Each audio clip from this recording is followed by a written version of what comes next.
José Iranzo Arrué per a que procedisca a l'apertura junt als presidents de les 6 comissions i posteriorment farà lectura del jurat del veredicte. Moltes gràcies i bones tardes.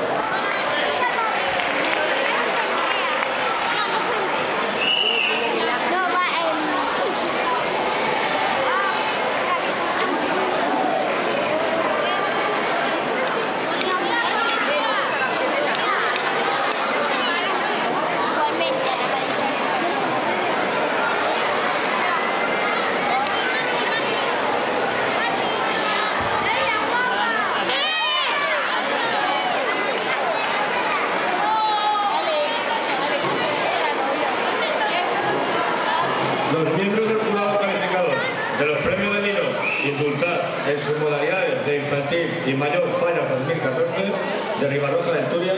reunidos el 20 de febrero de 2014 y siendo las 21 horas en el hall del Auditorio Municipal y tras detenida visita y vista de los niños expuestos, sujetos a concurso y hechas las deliberaciones oportunas, resuelven adjudicar los premios en la siguiente forma.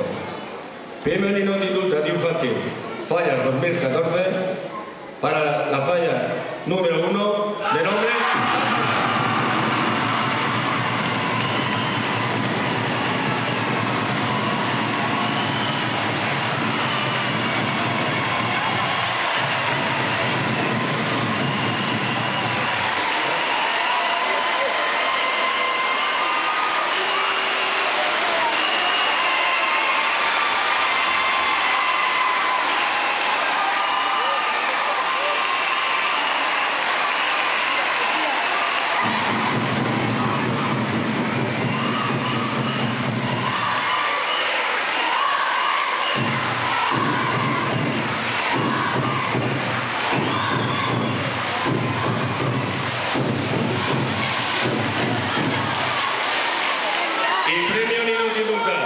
Mayor Fallas 2014